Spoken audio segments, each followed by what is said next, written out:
Hey everyone, you're listening to The Public Affair with me, Andrew G. I see someone different every episode, but do me a favor, keep it between us.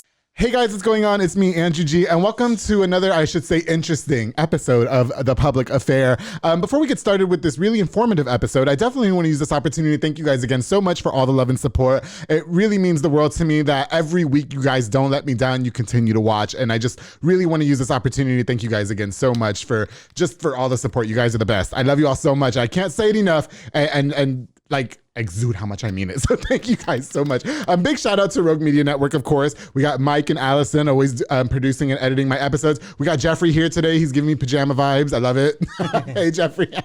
Okay, so before we get started with my very special guest, I definitely want to use this opportunity to give a shout out to just a few of our sponsors of this episode of The Public Affair.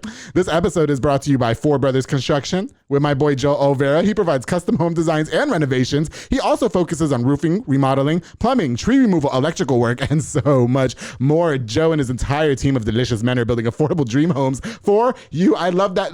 I love that guy so much. He's been an avid supporter of this show for the longest time, and I just want to use this opportunity during his ad to thank him so much and embrace him virtually. Joe Olvera, thank you so much for everything you do for The Public Affair. Make sure you guys call the number on your screen for the next consultation with Four Brothers Construction. Of course, my boy Frank Biza with B&J Refinishing. He focuses on resurfacing bathtubs, counters, sinks, tiles, and more to original showroom quality, darling. He offers 5-year warranty on most work and has the best prices in town. That guy is a true hustler, a true entrepreneur. You can also hit him up for inflatables like a mechanical bull. Oh, I gotta get one. Margarita machines, tables, chairs, a foam machine, and so much more, making all your parties super duper litty kitty. My boy Frank Biza has been another advent sponsor of The Public Affair. I truly appreciate you, bro. Best of luck to everything that you're doing. That guy, you can't stop him. Can't stop Frank Biza. I love him so much. Of course, to my boy David Santavanez with Alinea Real Estate. The #1 sales agent in his office to help you buy a home or sell your property. Make sure you follow him on Facebook at David with Alinea or call the number on the screen, darling, for all your real estate inquiries.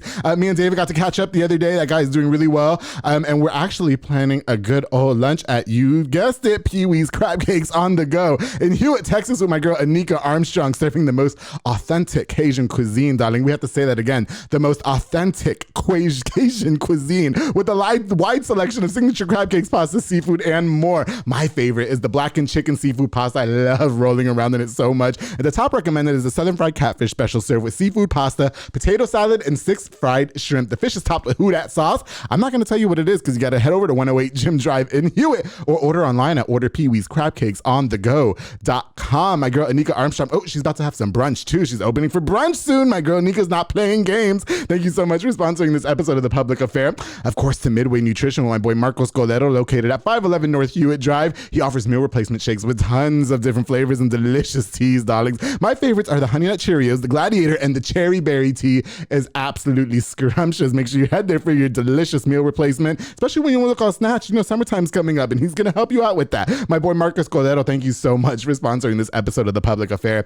Oh, and I can't go on without thanking Miss Sonia Childers with Sonia's Event Planning and Rentals. She's an event planner that specializes in wedding, quinceañeras, baby showers, corporate events, and more. Appointments only. So take the stress of planning your event off your shoulder. Reach out to schedule a consultation at childers1994@yahoo.com or call the number on the screen. My girl Sonia just came through for me this past weekend with that gorgeous chair for my photo shoot. Thank you so much, Sonia. You are the GOAT. I truly appreciate you. Thank you for sponsoring this episode of The Public Affair. All right, guys. So I am very, I should say I am excited to do this episode. We're taking a bit of a different direction on this episode. You know, I really like talking on true topics. And for this particular episode, I really have sat on it for actually quite a few months. I knew that I always wanted to have this person on to tell his story, and I just didn't know if it would be inappropriate, if you will.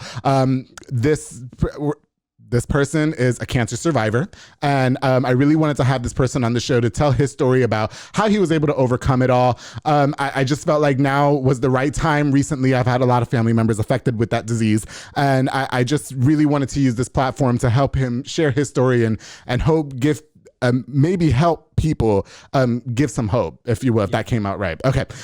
Without further ado, I'm more than honored and more than thankful to welcome Mr. Robert Arechiga to the public affair. Did I say it right? Yeah. I said it. We were practicing outside. You said I can roll my R's. Yeah. How you doing? I was trying to be gangster about it, but okay. Now Robert came in with the headphones all like, I thought we were making a mixtape here for a second. I thought we were gonna start rapping. Okay.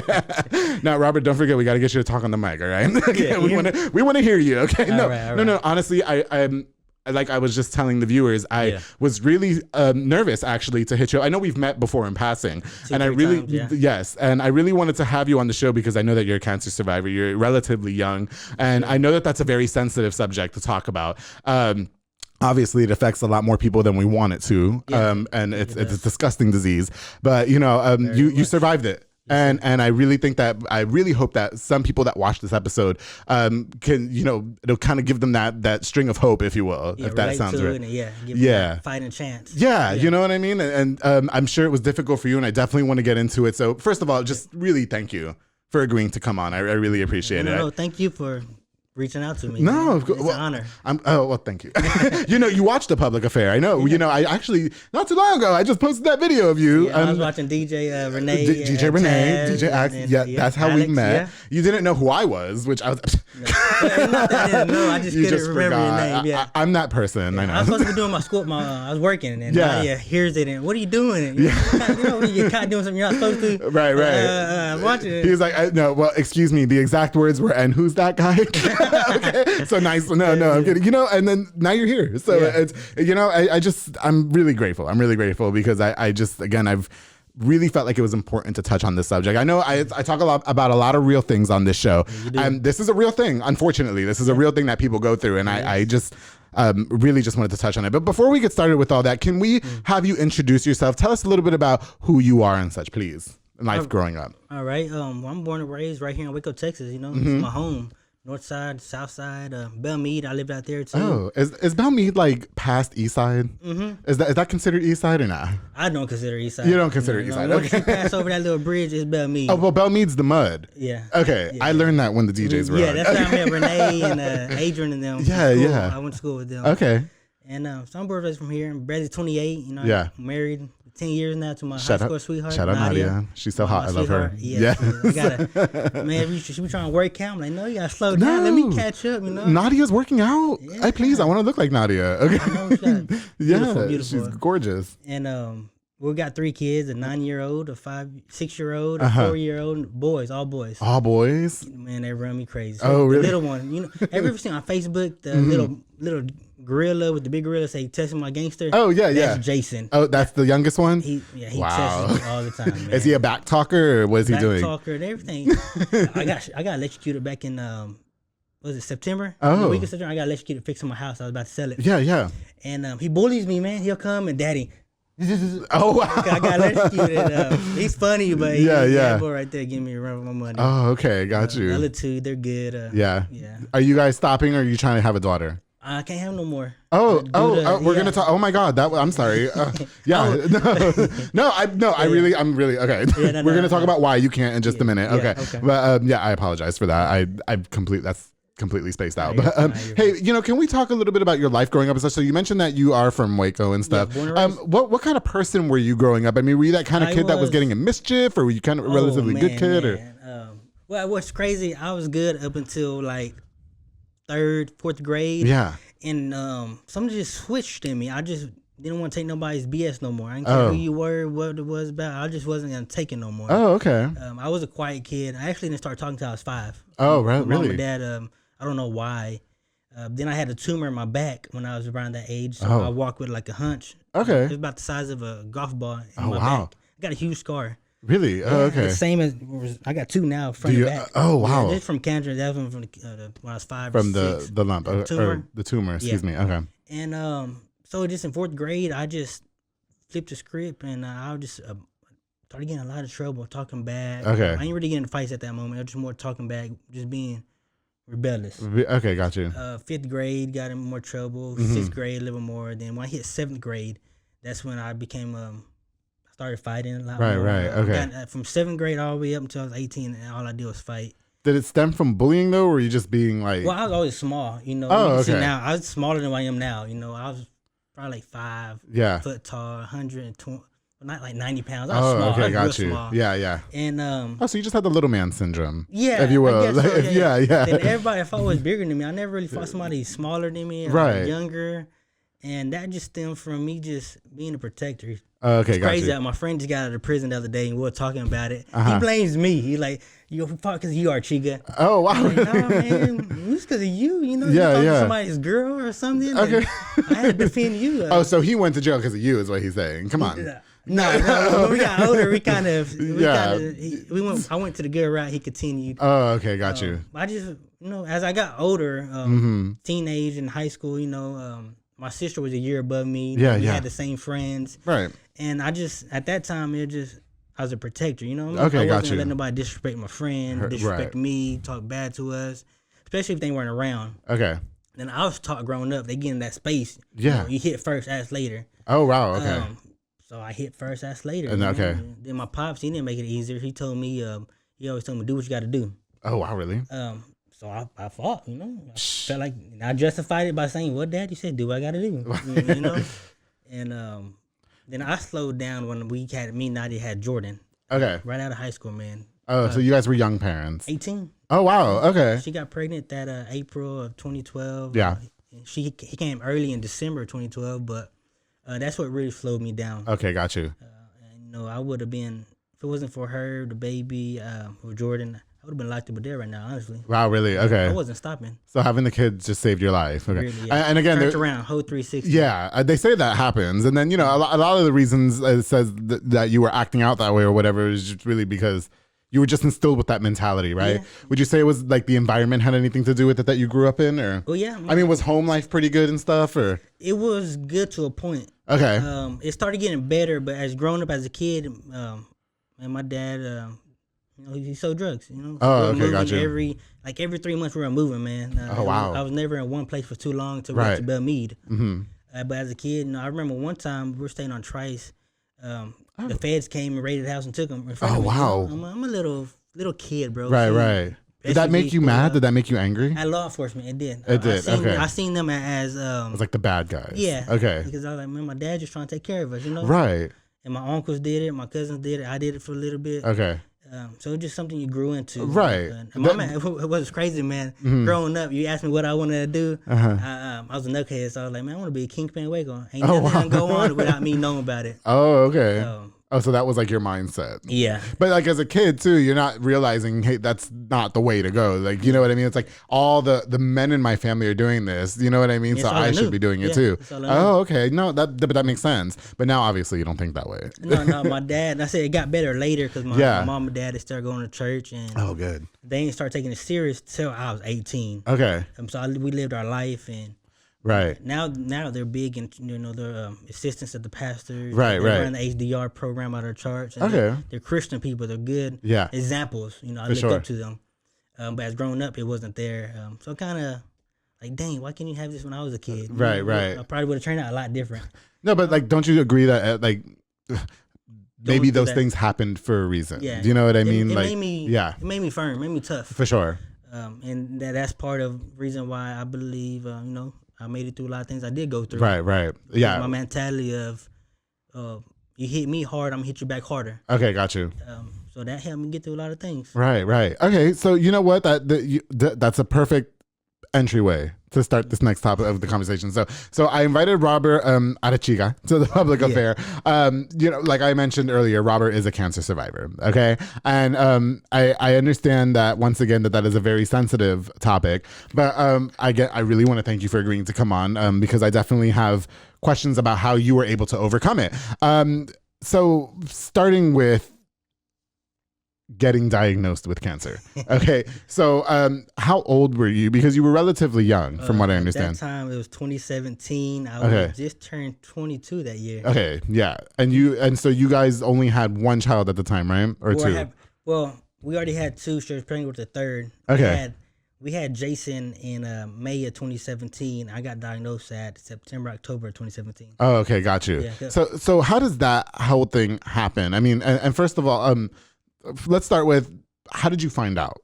I was having a pain in my left side, a testicle. Okay. For starting in 2016, matter of fact, I got hired at probation, juvenile probation, and we started working out with some friends, so I thought it was just a growing pain. You know, Okay. I ignored it for a whole year. Yeah. I was ignorant. I ain't like going to the doctor. Oh, so the pain was consistent for a year. for a Okay. year. And it was your left testicle. Yeah. Okay, got you.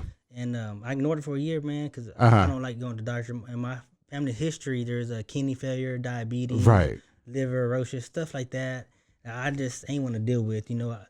And it was actually Jason's third month checkup. Okay. And we got the same primary doctor. Right. And in August, I was taking a shower and I ain't lie, I scrubbing. I did it and it hurt really, really bad, more than usual. Right. So out of curiosity, I started feeling. I felt the lump. I kind of pressed on it. It felt like one of them buttons on the poppy buttons. Okay. It didn't pop or nothing like that. But right. No, something like that. Like that shouldn't be there. Right.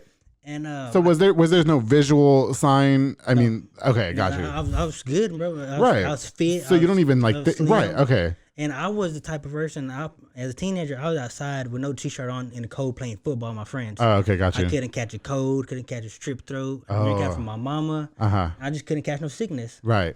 So I thought I was invisible. I ain't gonna lie. Okay. But when that was going on, we're at Jason's third month checkup, and Nadia told Dr. Steele, hey, and can you check Robert? He got some pain there. Right. He knows me. He's been my primary doctor since I was 13. Okay, got you. So it's like, let me check you out, Robert. 'Cause I know you're gonna come back. Right. So I'm like, okay, you know. So I dropped my pants. He checking. He's talking to me, you know. And he made a face when I said it's the left one. He went to the right one first to check it. Yeah. Went to the left one, and when he touched it, I died. It hurt. Oh, okay. He made a face. Yeah. And when he made that face, the atmosphere changed, bro. That was it. Yeah, I can tell it was something serious about his face. I've known him since I was 13. Yeah. You know? So I know him. And, made that kind of face and like, we gotta do blood work, Robert. Right. I'm like, okay, let's do blood work. Right. You know what, Robert? I definitely want to get more into it, of course. So we're going to hold that thought. But we're going to take a quick break, okay? And when we get back, I definitely want to learn more about your diagnosis. I want to learn more about how you overcame it. Yeah. And Robert is going to tell us a really, really compelling story about how he was able to overcome cancer at such a young age. So we're going to take a quick break, guys, and we will be right back on The Public Affair. Hey guys, I hope that you guys are enjoying this episode of The Public Affair. Before we get more with Robert Arechiga, I definitely want to use this opportunity to give a shout out to some of our sponsors of this episode of The Public Affair.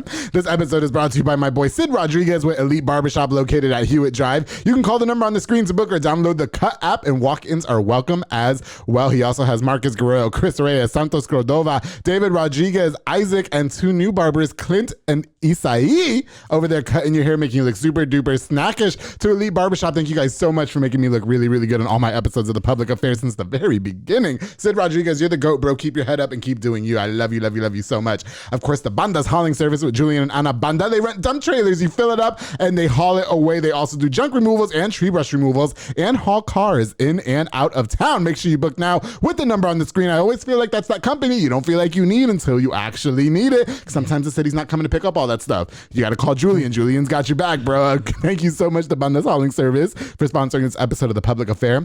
Ooh, to J Pedal and Poke with Junior Fuentes, Thomas Roberts, and the entire family. They provide delicious, savory Japanese crepes and poke bowls, which sounds amazing for dinner tonight. They also have handcrafted Thai rolled ice cream for dessert. You can choose from the menu or create your own, like I like to do, because I like being in control, even though I'm a little submissive. Okay. The locations are on University Park Drive and Hewitt Drive, and you can order online at jpedaltx.com. Thank you, J Pedal and Poke, for sponsoring this episode of The Public Affair. Ooh, of course, to Embrace Fitness with Lisette Luna and Amanda Switzerland. They teach group fitness classes that are fun and dynamic, darling. They specialize in total body workouts by Excolat and by Jackie, and Zumba Steps. Monday classes are Monday through Thursday at 6 p.m. and 7 p.m. You can also contact them to rent the building out for parties and small events. I've been to several parties over there. I think I've seen you over there, right? Over there in China Spring. Yeah. Okay. To Embrace Fitness with Lisette Luna and Amanda Switzerland. Thank you so much for sponsoring this episode of The Public Affair. And of course, to Lexus Auto Detail and Shine with Alex and Griselda Benitez, independently owned detail business. They take their time, but they do it absolutely right. They get every single corner. Set an appointment and they come to you. Make sure you contact them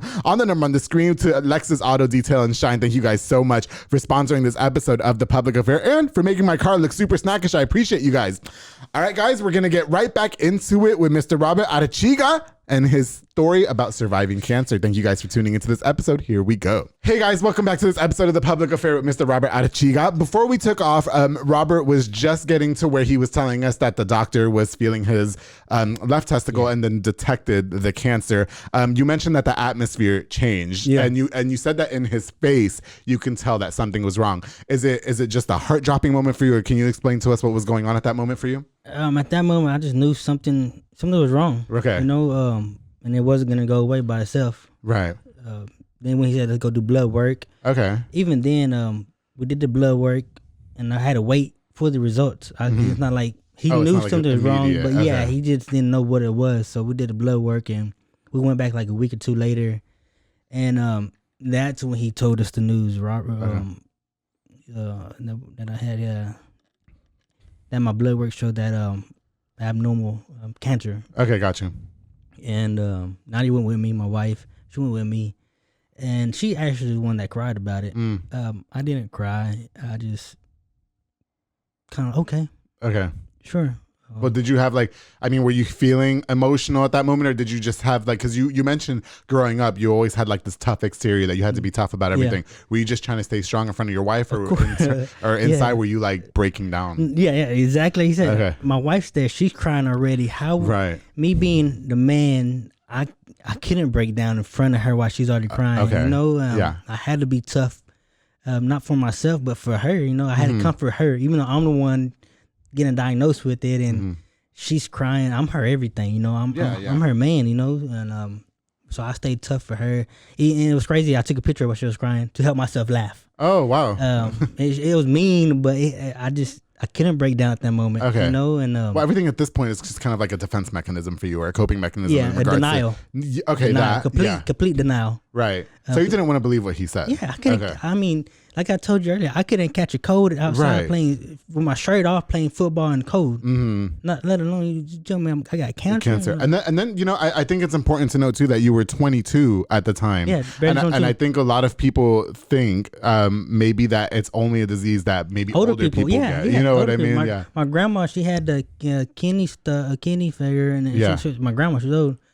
My cousin, he caught it too. He was younger, but they say it's hereditary. It's passed down through bloodline. Oh, really? Okay. And nobody in my family we know of had cancer except for my mama's side had breast cancer. Right. And she passed away when I was in junior high. Okay. Your mother did, or my mother's aunt? Your mother's aunt. Yeah, okay, gotcha. She passed away when I was junior high. And so he came back. He'd tell us that 2 weeks later. And we have to go do a ultrasound. And I'm like, ultrasound, that's for women. Oh, okay. But they did it to just measure the thickness or the width of the lump. And it was testicular cancer. Yeah, testicular cancer. Okay, got you. Yeah. And once I got that blood work, bro, it just went fast. Boom, boom, boom. One thing to the next. Oh, wow. And so we went from the blood work to him telling us, you look like you have cancer. We want to do an ultrasound. Went to go do the ultrasound. And when we coming back, it's not looking good. We're going to have to have surgery, take it out. Went to go see the another doctor, a specialist. Yeah. Okay. I went to go see him. He told me about it. He told me what we're gonna have to do, surgery, and then if it didn't go away, then chemo. Okay. So I told him, all right, that's cool. I ain't worried about it. Let's do it. Right. Now at this point, excuse me, is it the type of surgery that they think, because you mentioned that it was a lump on your testicle, so is it something that they think they can just take out, or I really don't know? That's what I thought. No, okay. they took out the whole thing. It's like it looked like a golf stick, bro. Like the testicle, then got the vines or whatever it's called. I don't know the medical terms of it. Yeah. But if you look at the golf stick, that's how it looked like. Oh, wow. Took it out. I asked for a picture. The cancer does. No, the what they took out. Oh, got you. Yeah, okay. The cancer itself, it looked like a freaking wart. Oh wow, you really? Get blisters and pimples. That's what it looked like. Wow. Okay. I asked for a picture. I should have had him email it to me, send me a picture of it. Okay. But I asked Dr. Espany, I'm like, hey, can you take a picture when you take it out? Yeah. And he was cool. Like, yeah, I will. He took it out, and when I went back follow up checkup, he showed me a picture, and it looked like a golf stick, man. Then the thing just looked nasty, Okay, gotcha. But he told me good news though. He said, Robert, looks good. It didn't invade that stem. Oh, okay. It didn't invade it. Okay, that's good. But we had to wait another week or so before all the healings go down. Right. Before we did another body scan. Were you still in the hospital at this time? No, I was out. Okay, so it was kind of like an outpatient type thing? Yeah, okay. I went in that morning. We did the surgery. I was out that same day. Okay. I went home and I recovered. then after I recovered, about a week after I recovered, I had to go back in for like follow up. This is just checkup. Okay. Yeah, and that's when he told me that it looked good. It didn't, the cancer stayed on that test score, didn't go up the stem or whatever it's called. Yeah. So he was positive. Like, this may be it, but you know, we got to do another body scan once it all dies down. Yeah. So I wanted to go do the body scan. You know, I'm thinking, you know, I'm good, ain't nothing wrong.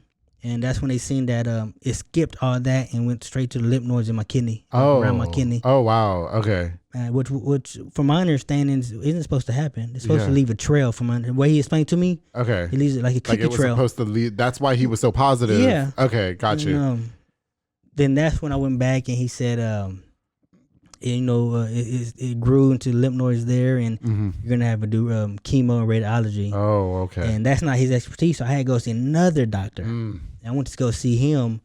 And at this time, I'm big in church. You know, back you go back a little bit. In January, I went to a men's encounter at my church. You know, I've been in church since where you're younger. My dad didn't take serious. I was 18. For sure. Mom and dad. For sure. So I've been going to the same church forever, about 18 years now. Yeah. And so I went to a men's encounter that January, and I told God, I'm gonna serve you. I'm here 100%. You know.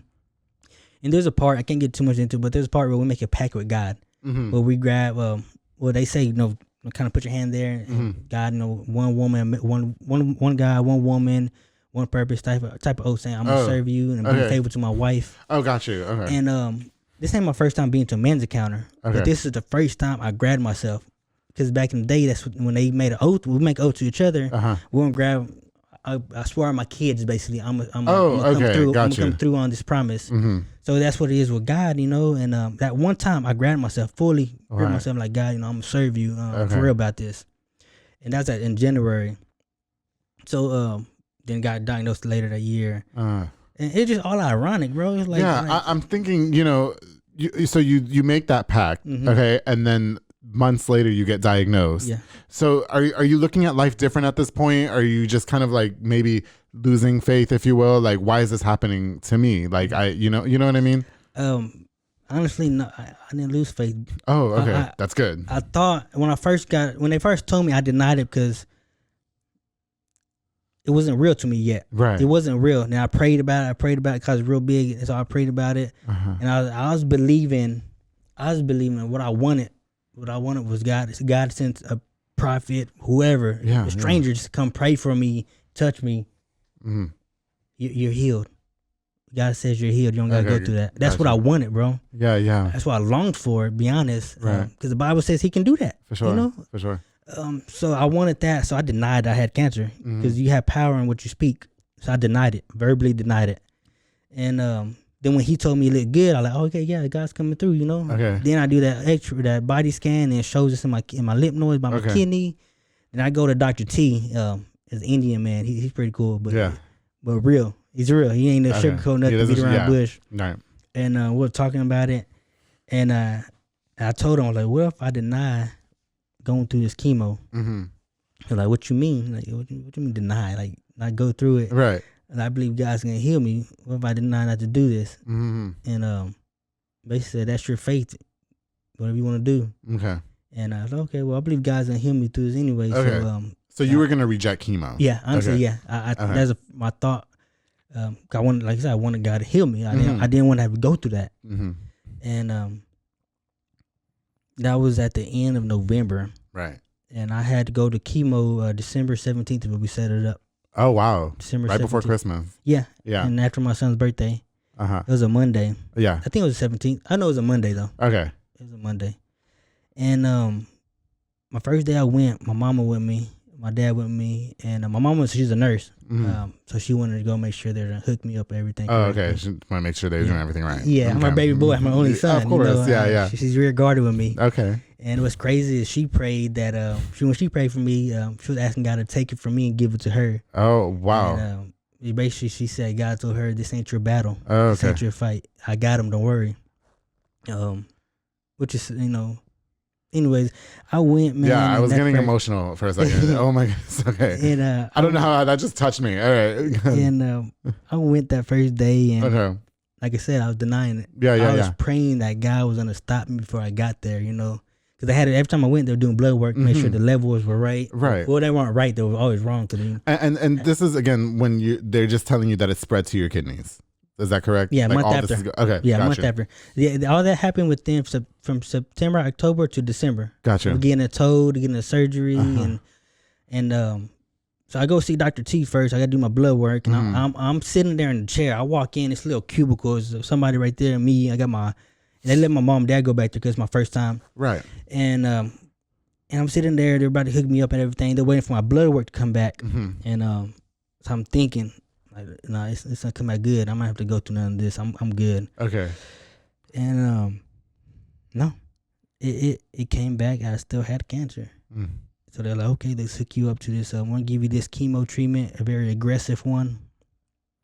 And saying like, okay, all right.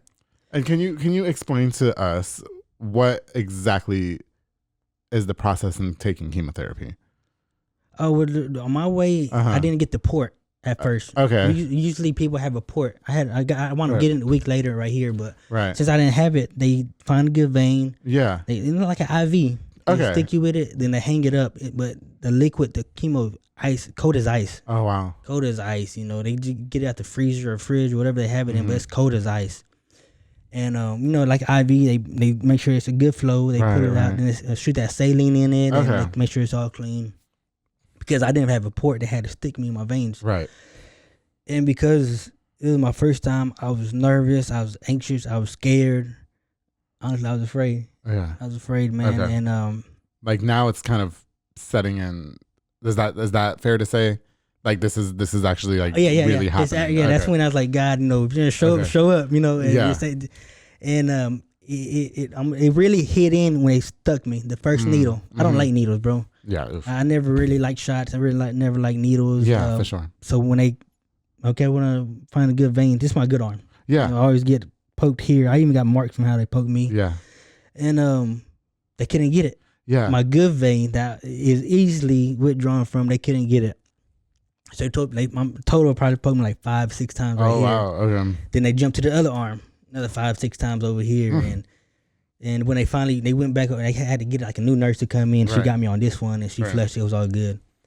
And my mom left. My dad stayed there with me, and hooked up the chemo, and it's like ice going through my veins. Right. Okay. I could feel it going through, and I just sat there like basically like that. Okay. Like just in awe, like this is real. This is happening. Did the doctors? Because I think a lot of people also think that like you'll only get it if you're like a smoker, you drink it, whatever the case is. Did the doctors ever tell you how yours ever came about? Yeah. Yeah, I asked him. He said it's a freak accident. Oh, a cell grown in the wrong place. It's not testicular cancer ain't hereditary. It's not passed down through the genes. Okay. It's not what you. A lot of people told me, oh, you got to change the way you eat, or it's what you ate. It's stuff like that. Yeah, well, because people think that while it may very well I guess like smoking, you get lung cancer. Right. Yeah. You know what I mean? Like it would promote it if it would not promote it. What's the word? Make it more liable. Yeah, like you know what I mean? Yeah. But in your situation, it's not like freak of nature. Okay, gotcha. That's what he told me. Freak. I even researched it myself, and there's not no blood correlation, nothing like that. It's just a freak accident. Okay. So then you mentioned that it really sets into reality after your first IV. Okay. And was the cancer like aggressive at this point? I mean, is there stages? Yeah. I guess there's a stage 1. Okay. And I think they go by ABC. Okay. I was in stage 2C because they invaded my lymph nodes and my kidney. Got you. So and were you feeling anything in that area? Because you just were like, okay, it only hurts right here. So you would have never even known had you not gone to your checkup, had you not gone to your follow-up. I would just stop there. Because I'm not going to lie, Robert, I'm one of those people that I don't go get checked up. And now we should. Yeah, you know what I mean? Yeah. And I, even like when I broke my foot, I hated going to the follow-ups. You know what I mean? And so I definitely think like how scary it could have been for you that you didn't go. Like, I mean, if you wouldn't have went and said, oh, well, they removed it, I'm good now. Yeah. You know what I mean? And I didn't go to the doctor at all. I wasn't the one to go. Like I said, I couldn't catch a cold, man. A strep throat cold. I just couldn't get sick. I got you. So it made me feel like I was invisible. Okay. Ironic, young in mind. No, well, of course, yeah. I don't get sick, so this isn't gonna happen to me. Okay. So when they told me that I possibly had cancer, not me. Okay, got you. Not me. But yeah, and then when they started sticking me, and that's when it was real, man. And that first week, because I didn't have no port in my chest, right? My arms were like freaking heroin addict, like swollen needle marks everywhere. Really? Okay. Then they wanted to try to leave it in, like tape it up and leave it in. And I'm like, no, man, I got kids, they want me to hold them, they want to play. I can't leave that in. Take it out, man. So every time I went that week, I went for a week straight, 8 hours a day. And so each time I went back, they had to poke me. Gotcha. And I went 1 week straight. Then I was off for 2 weeks. Now I went another week straight, off for 2 weeks. I did that for from December all the way to February. Right. And 8 hours a day, man. That's all I do was just sit there. For sure. And so Robert, I mean, because you do have a family now, you know what I mean, and so while you're going through this, you're also having to raise a family. Yeah. How did you do so? Man, honestly, man, that chemo, it kicked my butt, man. Okay. I ain't even lie. That treatment, even though I sat there and it was just going, it was just it wasn't going out, it was just flowing in. Right. Just flowing in. And I was get done there, I'd be so wore out and tired. I'll go home and I'll be in the bed and I spent a lot of time alone.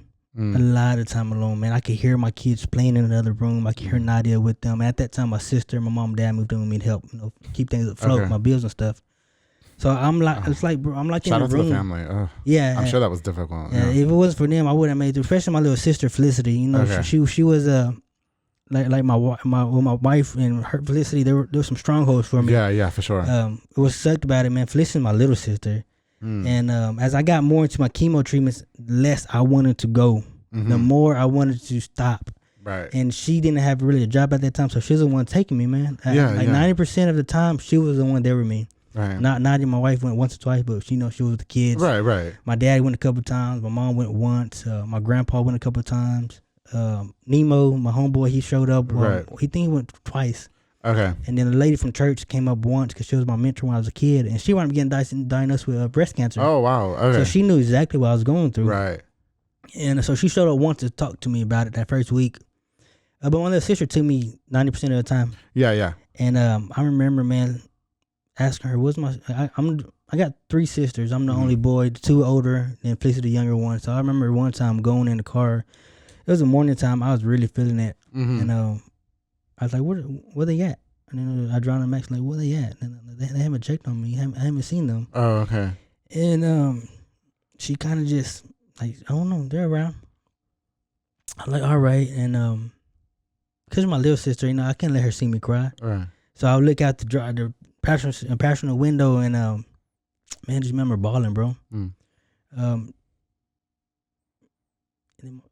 had to gather myself because I'm the big brother. Yeah. I can't let her see me weak, but even then I still cried, bro. Yeah. And there was mornings after that first week, it was okay, man. I ain't like that first week was okay. I'm like, okay, I got this. I can handle this. But I caught the flu. My first week getting it, I caught the flu. Okay. And it makes it almost worse. It made it worse, a whole lot worse. I was dehydrated. I had to go to the ER. Right. I was throwing up. My eyes was like all red from throwing up. The little things, and eyes were actually busting. So I had red eyes. Right. And so I had to go to the ER, and it was bad. They couldn't really get a vein because my veins were already degrading from chemo. Yeah, for sure. And I laid there. They sent me home. Yeah. And then that following week when I had to go see Dr. T, he looked at my blood work, bro. And he was like, man, based off your blood work, I need to put you in ICU. But looking at you, you look totally fine. Right. And at that moment, I knew God was with me. Yeah. At that moment, I was like, man, God, that's you. I can't deny it. The doctor himself saying, based off blood work, I need to put you in ICU. For sure. But I felt horrible. Right. And then that was the first week. Then I advocated. I was like, I'm not coming back unless I get a port. I'm not going to let y'all stick me again 20 times to get a good vein. Right. Like, I do not want to go through that. Okay. So we had a fight to get me a port because they were like, well, you already started. It's going to be bad, have surgery, yada, yada. Okay. I'm like, no, man, I want a port. And my mom, she's being a nurse. And what is a port for people who may not know? It's like that big. Yeah. And it got a vein. It got a tube that runs straight into your vein. Oh, okay. So it's no longer having to stick your vein. They just, It's like if you cut out a circle on a pop pit, yes, it's just like that. They just stick that, boom, and they just put it and right here on your chest. Yeah, it connects. Okay. It's 100% all connects all the time. Okay, got you. And yeah, I got it on my chest. Let me scoot this back some. Yeah, I got it right here. I even got like a hole like still. A scar. Yeah. Okay. I don't know if you want to see it. Oh, sure. Well, only you can see it, but yeah. Okay, yeah, I can barely see it. Okay. It used to stick out. Like if I do your elbow like that, imagine your elbow right there. Yeah, it just stuck out like that. Okay. And that's when it was a little easier. Yeah. The only problem about that, man, is when they did the saline and the chemo. Okay. Saline, I could taste it a lot faster, right? Oh, okay, yeah. It's like is it like a metallic taste? Okay. And then the chemo, instead of coming from my arm, it spread it from my chest. Wow. And so at that time, that's when I started having anxiety attacks. Oh wow! I didn't know at the time. I just tell them I can't breathe and my chest is closing up, and they were saying you're just anxious. Calm down, calm down. For sure. They even had the machine come out and put it on to make sure I wasn't having a heart attack. And then they had to start giving me medication, Xanax, and Xanax bars. Yeah, they had to start giving me that. Yeah, to calm me down. But even then, outside of all that, I think the week before I started my second round, I was laying down. I had to wear a mask because that's when I just got over the flu. For sure. And my chest started itching. I'm like, what the hell, so I scratch it, I ignore it, itch again, I do it, and this time I pinch. I don't know why, and I did that. I have some hair. Like, what the hell? Oh wow, okay. And my mask is like that, like barely covering my face. Yeah. So I do like that, and my chin hair is falling out. I'm like, what the hell? So I get up and run. I think Naya was in the kitchen, so I run to her and like, babe, my hair's falling out, babe. She's like, nah. So I do like that, and then I go to my mom and dad, and my little sister there. She's in my mom and dad's room, so I tell them, I do my hair, like my hair's falling, and it wasn't so much from here; it was right here, and I'm like, no, that's when I got sad, bro. For some reason, I got sad. I'm like, what the hell? Right. Like, why is this happening to me? No, I understand. Yeah, and it's just hair, bro. You wouldn't think losing your hair would make a big impact. But that's almost like it's like telling you, okay, this is for real. Yeah. Okay. Yeah. And so before I break down, I'm gonna take a shower. I took a shower, bro, and I did wash your hair, wash your body, whatever. And when I opened my eyes, man, it looked like somebody blew a fan on in the barbershop. There was hair everywhere. Oh wow. Okay. And that's when I stepped out the shower and I looked at myself in the mirror. I'm like, bro, like, what was it like seeing yourself like that for the first time? It wasn't me. Okay. I mean, I kept my hair short, but it was bald. Okay. Like forehead bald, like, like bald. Yeah, yeah. Like, it's just like you're looking at yourself, but you're not who you are, I have a question. I kind of want to go back to where, you mentioned that you were with your sister and then you might have started having some doubts that, people were actually caring enough to check on you and such. Did you ever feel that, like, you're going through all these things that for you obviously would seem like unfair? Yeah. And so did you ever feel like as much as people were trying to support you, you like, no, it's like, do you see what I'm trying to ask? Like, yes. It wasn't. Yeah. Because I think one of the biggest things is like, like I just had an uncle that recently passed away from cancer, like just a couple months ago. And it was always hard to like ask, how are you doing? When you know what I mean? I think that's the problem that my family was having with my sister. Okay. I kept a small circle. I didn't really tell many people. Right. For the reason, in fact, the way I thought, I don't want nobody to be the weak link. Okay. If anybody's gonna be a weak link here, it's gonna be me. So y'all can lift me up if I'm getting too down. Yes. So that's why I told specific people. I didn't tell a lot of people. I just told specific people. And but my big sisters, them being my sisters, I fear they'll be there every day. Okay. But they, they weren't, not like I wanted them to be. I love them. They love me. And I'm their little brother, but they're used to me being a little big brother. Yeah. So the time they did showed up, I remember one time when my big sister showed up, man. After my first round, my first week, I just hugged her like, Max, man, you're hurting me, man. I don't want to do this, and she cried. My big sister, I'm her little brother, so she hugged me and she said, "You're gonna be all right. You got this," and she when she hugged me, I just broke down. Yeah. I really did, bro. And it wasn't fair, bro. I was serving God. I was doing everything right. I was taking care of my wife, my babies. Yeah. I had my own house. I was buying it at the age of 20. I got my house a year before that. So at 21, I had my own house. I had my career. I just finished college, bachelor's degree. I was doing well for myself. I was serving God too. You know, I was there every Sunday, every men's group. I was active, bro. And so for that to come to me, my first question was why? Why me, God? What did I do so wrong for you to punish me? You know, like then you down and cross for my sins. Then you say all that was done. So why I got to face this battle? Right. And they're doing the best that they can to be a support system for you. Yeah. But like in your mind, because you're going through this, you're just kind of like, like nothing's good enough. Like, is that fair to say? Like, yes, it is good enough now looking back at it. But at the time, you're like, best they could do. It's the best that they can do. Absolutely. But I wanted more. If you're asking, I wanted a lot more. I wanted you to be there every day. I wanted you to pick me up. I wanted you to walk me to the chemo door. I wanted you to go sit with me while I got my chemo. It wasn't fair to my little sister Felicity. She's the baby, but she had to step up. And like I said, she was there 90% of the time. Like there was times my dad went, but he left. You know what I mean? He had to go take care of business, or work and stuff. But because it's so hard too, because like I'm his only son. Like, well, that and then life just doesn't pause at all either. Not for for, it kept going. Even though I had FMLA from working, whatever. Right. Nothing stopped. My kids were still growing. My baby was still growing. By the time I got done with everything, my baby was walking. Right. You know, I didn't get. It was his first Christmas, and I didn't get to spend it with him. Right. You know, I was in the bed because I was recovering from flu and everything. And then I imagine how hard it is for you actually going through it and stuff. And then I also imagine how hard it is for like your loved ones around you. Yeah. That like, you know, obviously they're trying to make accommodations as best as they can to be there for you and stuff. But then, you know, once again, their life doesn't stop either. They still have the bills to pay and stuff like that. Unfortunately, that's just the life we live in and stuff like that. What advice, Robert, do you give to somebody to best support a loved one going through what you went through? Just to be there. Yeah. You don't got to say a word. You don't got to try to convince them it's going to be okay. Yeah.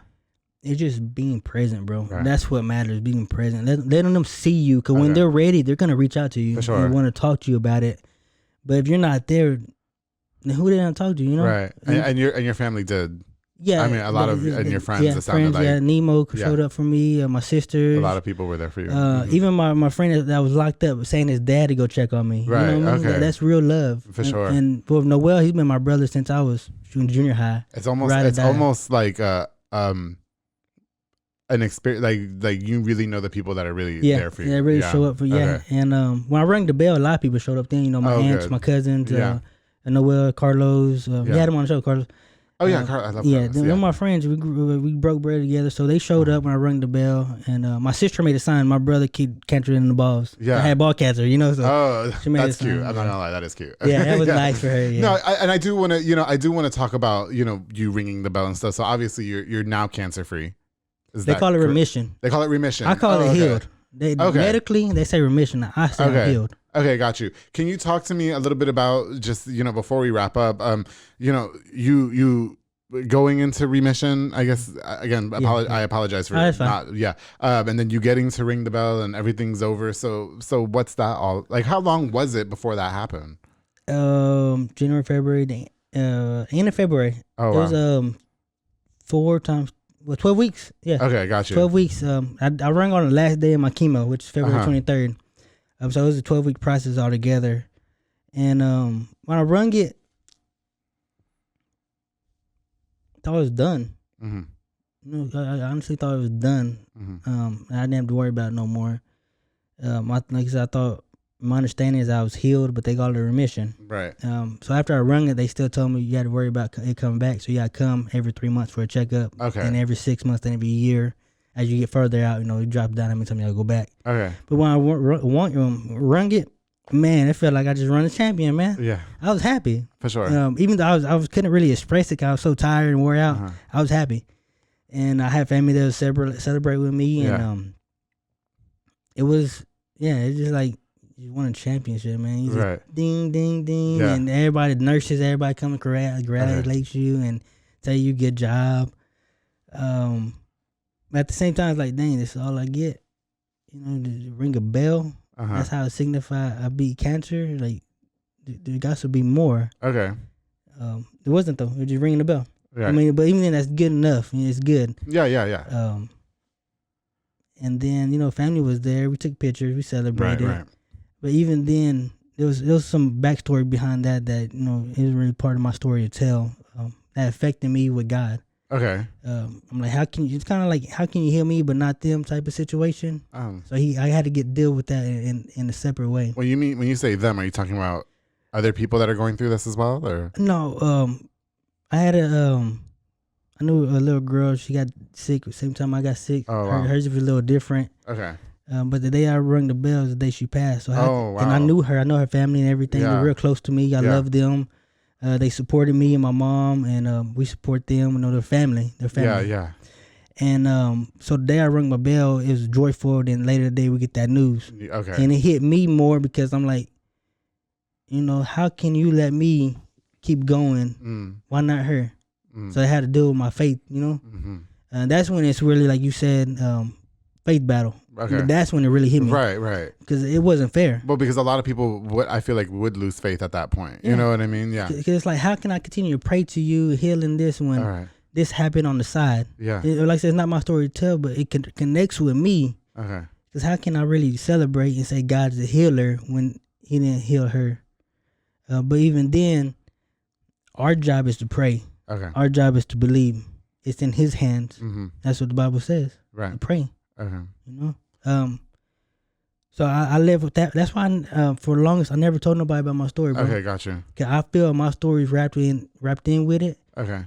Even then there's victory there. Mm-hmm. Her funeral was beautiful. Right. Amazing. So many people packed out. She touched so many people, and that just gives me inspiration of when I go, I want a funeral like that.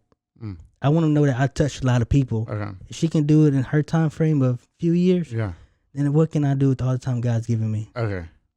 Wow. I'm sorry getting off subject, but yeah. No, you're not. It's definitely powerful, and I can't imagine thinking about like how you went through all that, and I applaud you for your bravery for coming on to talk to us about your situation.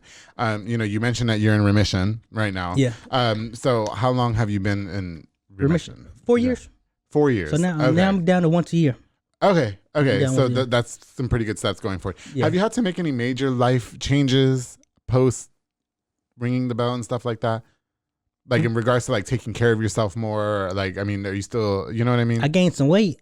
Okay. No, but you know what I mean, right? Like, I mean, so there's probably, I mean, like.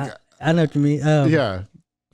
I think one of the biggest changes I've taken is I'm not letting opportunities pass by me. Right. Okay. I'm no longer in the back waiting for somebody to come get me. I'm in the front. Okay. Yeah, my mentality now is you're gonna see me. Yeah. I'm gonna make a difference wherever I'm at. I'm gonna be that light in the darkness. For sure. And a lot of times, like I said before that, I'll just let opportunities go by. I'll do that later. I'll apply for that job later. I'll talk to that person later. Now, any chance I get, I'm gonna let my story be told. And that's just something inside of me. There's somebody out there facing something that we don't know. It may not be cancer. Okay. It may be a job loss. It may be them losing somebody. But my story, yes, there's despair, there's fear, there's sadness. But at the end of the day, there's victory. Yeah. And that's what I mean, it's not me. It's all God, Okay. And I'm not. That's another thing I don't like speaking about it because I always get told, "Oh, you're a soldier. You're a warrior." But you didn't see me in reality. You didn't see me crying every day. Right. You didn't see me looking in the mirror and seeing death every day.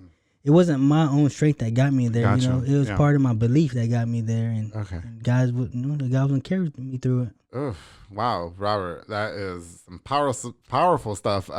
Do you ever want to use this opportunity to be like a motivational speaker when it comes to stuff? I mean, you went through it for 4 years and you're good now. You know what I mean? And now you're down to only getting checked just once a year? Or is that, I just recently had my 1 year checkup back in March. Yeah, you know what I mean? And so you obviously, there's a lot of people that survive this, you know what I mean? And then there's unfortunately a lot of people who don't, you know? Do you ever feel like you're maybe put in this place to be a motivational speaker when it comes to it and say, I can really touch the lives of people that are going through something similar and, maybe encourage you to go get checked out and stuff like that? Yeah, I believe what I went through was for a purpose. Okay. I don't doubt anything I haven't been through haven't been for a purpose. Right.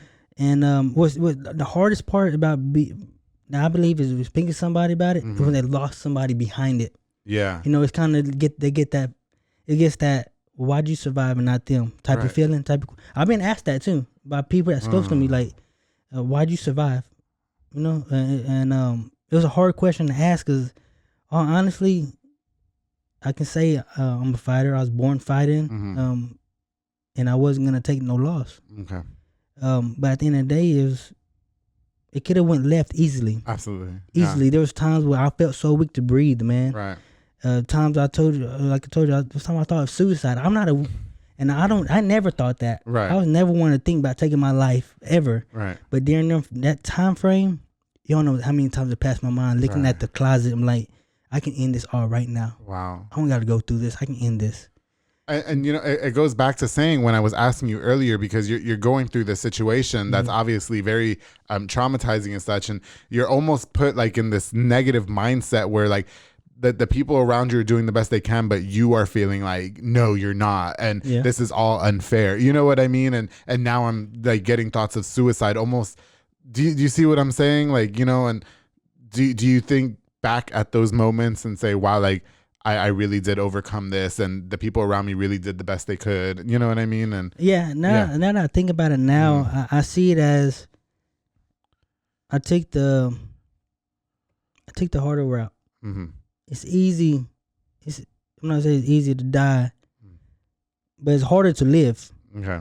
Especially when you're going through the chemo treatment and your body's eating itself up. Right. You're getting weaker. Your face is sunk in. You don't recognize yourself. Right. Like I said, when I looked in the mirror, all I seen was death. Right. And I had to keep telling myself, this is how I think how it helped me overcome it, because I kept telling myself, you're healed. You're healed. I ain't see it. I ain't feel it. Right. If you would have seen me, you would have, dang, boy, you look like death. Wow. You would have told me that. Yeah. I honestly did. Body sunk in, bone sunk in, and sometimes it was just hard for me to breathe. Okay. It was hard for me to breathe. It was like I had a weight on my chest. Wow. And there was times where I would lay there, and Nadia, as being my wife, she'll lay like kind of not on me, but hugging me. Yeah. She'll cry. And Nadia. She had to be strong for me, for the kids. For the kids, yeah. And I remember one time she was hugging me. Felicity walked in the room, and my little sister, and all she could do was hug Nadia, just crying, bro. Yeah. They were more so crying. I was too tired to even cry at that time, bro. Yeah. And I just got done with my chemo treatment. I was just laying there like, God, this ain't fair, God. This ain't fair. Why are you putting us through this? And but in the mornings, man, when I had to go to that chemo treatment, right. I was like a kid that didn't want to go to school. Right. Babe, I don't want to go today. Don't make me, babe. Right. And she was like, you got to, you got this. And my little sister, same thing. And I'll cry, bro. I ain't lying. I'll cry. Right. Yeah. For sure. I wasn't much of a crier, but just going through that, man. That's the only thing. That's the only way I could express myself. No, yeah, absolutely. You're fighting something you can't touch. Yeah. I can't go in and I'm done. Right. It was a fight. And it felt like the harder I stepped forward to beat it, the harder it hit me. Right. And then too, my doctor, he wanted to take the aggressive route of it. He could have took a lighter route. Now that I'm looking back at it, he could have, okay, we're gonna branch this out over a couple of days. We're gonna do this like this. No, he said we're gonna take aggressive route. Gave me the hardest chemo. I can't remember the name of it. It was the hardest one because he told me that I was gonna lose my hair, but at the end of it all, right. So I wasn't expecting to lose it a week after my first chemo round. Okay. And then when I seen old people there, bro, it just like, dang, how can you do this? It's eating me up. I imagine it was doing to you. But then too, not everybody's chemo treatment was the same. Right. Like mine was more aggressive. There's probably more light. Gotcha. Yeah, for sure. They do it different for everybody. And I remember I met this old lady there, man. I met her 3 times. A little old lady. And what's crazy about her is the reason I remember her because I had a dream about her. I had 4 dreams about her, and they weren't pretty. They weren't nice. It was kind of like in a scary movie when the old lady's trying to take you. Oh yeah. It was just like that 4 times. exact same. I'm laying there, and she's like, "Come with me," you know. And behind her, nothing but darkness. Right. Come with me, and I'm sitting there screaming, yelling at her like, "No, I can't." And I wake up sweating and stuff, and you know, crying. And even on top of that, bro, I remember one time, right when the first I got diagnosed and everything, I was asleep taking a nap, and I rolled over to the right, and in my corner, I seen a black shadow, and it came at me. Oh. And I remember screaming, "Oh shit!" And I kicked and punched. Yeah. And I'm laying down in the bed, Nadia and the kids are there watching TV, and she turned the light. What's wrong? Yeah. I'm like, it was coming for me. It's coming for me, and nothing's there. She turned the light on. There's nothing there, and I was spooked.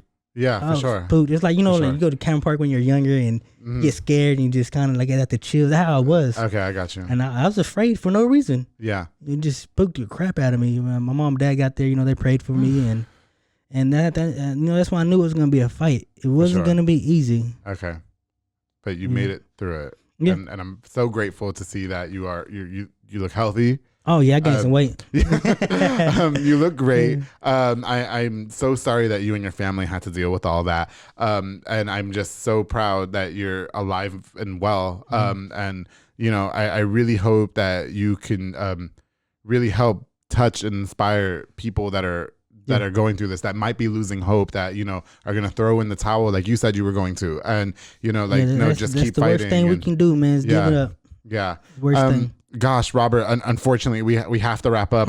We could sit here for hours. Yeah, we could. I could. Yeah, no, but honestly, I really appreciate you coming on and sharing your story. Post cancer and life now, you and the kids and the wife Nadia, who I love. Shout out to her. Yeah. How are things? What do you guys do and stuff? Are you guys working on anything or? Well, right now we're just working on getting a bigger house. Okay. I went back to school, get a master's in social work. Yeah. I wanted to help more people. Oh, awesome. So I'm doing that, school, full-time work, full-time parent. You know, yeah. We're busy. I'm busy. Okay. Gotcha. But I just wanted to come on. I want to thank you for letting me come on. No, yeah. I feel like, you know, if anybody, I hope it helps somebody what you're going through. It's not easy. Right. It's not. We'll continue to pray for you and your family. Anybody who's affected by this disgusting disease, I've seen it take too many people, and it's so sad. I've had people on the show. It doesn't discriminate either. It doesn't. Black, white, Mexican, old, young. Yeah, and you know, and that was part of the reason why I had you on, because you were so young and you were healthy and you were athletic, and it still happened to you. And then even the visual, like, oh, this is cancer, but then for it to have spread to your kidney, we gotta check ourselves. Oh yeah, most definitely. Like yearly checkup. If you, as soon as you feel something awkward, man, go to the doctor. Yeah. Don't wait on it. Don't sit on it. I think if I would have went sooner, I wouldn't have to go through everything I went through. Okay. So as soon as you feel something awkward, a lump, a bump, a pain, man, that's what doctors are for. They went to school. They know what they know. You know. So you go check them out, and even if you're a believer, a Christian, man. God gave these people the knowledge and wisdom to know what they're doing. You know, you can say God, like me, I was putting God in the box. I wanted him to heal me supernaturally. Okay. But no, he's not somebody you put in a box. He can use anything, use anybody to heal you, touch you. Yeah. So that's what we as Christians, I believe we mess up. Gotcha. Put him in a box. But no, you can't contain him. Okay. He's gonna do what he's gonna do when he wants to do it. Right. And how he wants to do it. Yeah. For me, unfortunately, he delivered me through the pain. Right. You know, and I made me a lot wiser, a lot smarter. Yeah. A lot more grateful. If anything, a lot more grateful. Yeah, I was gonna say, because I mean, you were open. You know, prior to us talking, like, you were open about like a lot of things that you did in the past that you're not so proud of. You know, like in regards to infidelity and stuff like that. And I was gonna say, do you think this puts you in a different headspace, like going through all this? You know what I mean? Oh yeah, most definitely makes me more grateful for my wife, my kids, my parents. For sure. The ones that showed up for me, and shout out to your sister. Shout out to your friends. Shout out to everybody. Your wife who I love. Shout out Nadia. I love you. She's so kind. So beautiful. Yeah. Wow. God, Robert. Again, we could sit here for hours. Unfortunately, we do have to go. But no, thank you for sharing this. Honestly, this powerful story. I really,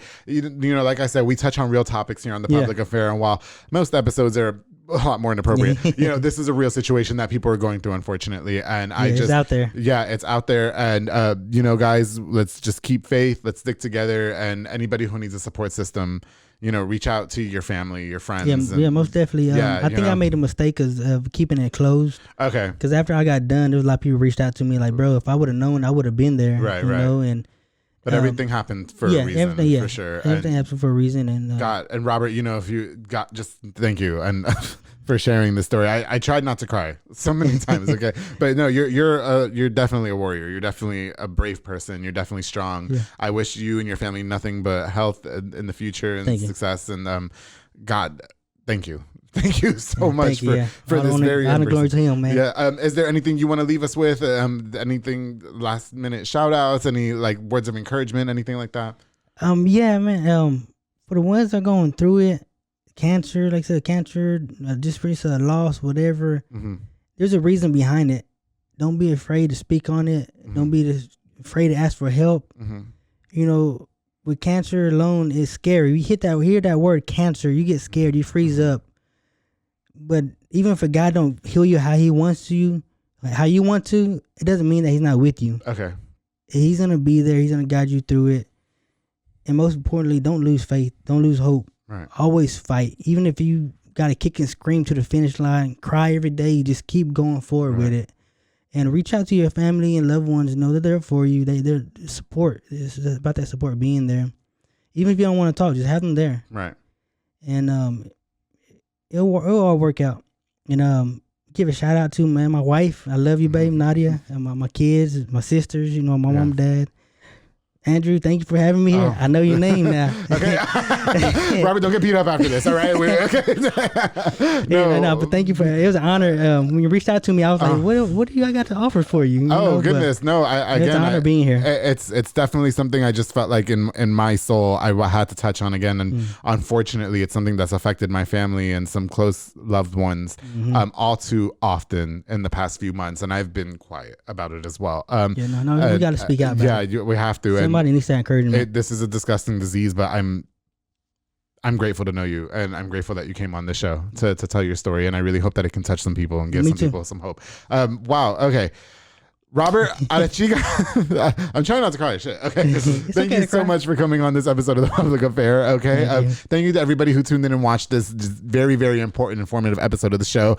Before we go, I definitely want to use this opportunity again to once again thank you. Shout out to everybody in Robert's circle, including his family, sisters, mothers, fathers, mother and father, excuse me, friends, everybody that supported him, and anybody who's going through this, just reach out and don't be scared. Gosh, before we wrap up, guys, I definitely want to give a shout out to just a few more of our sponsors of this episode of The Public Affair.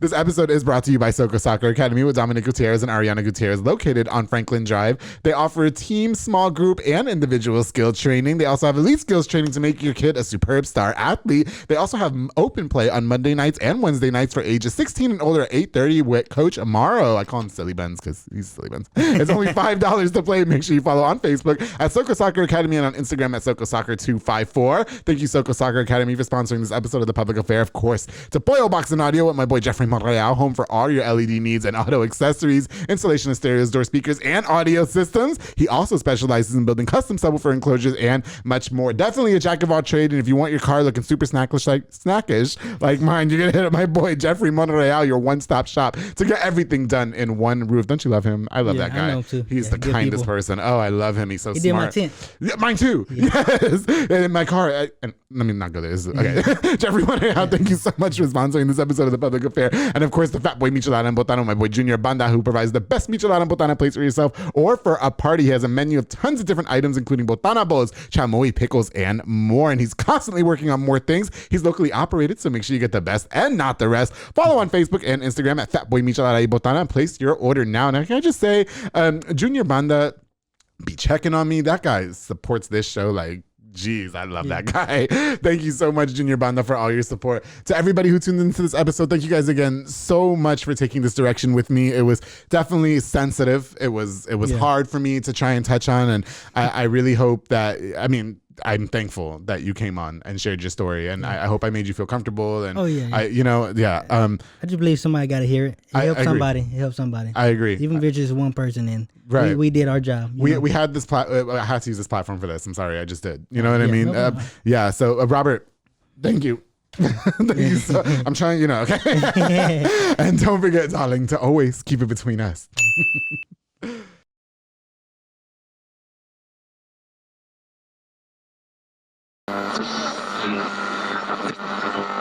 Which one off? This has been a Rogue Media podcast.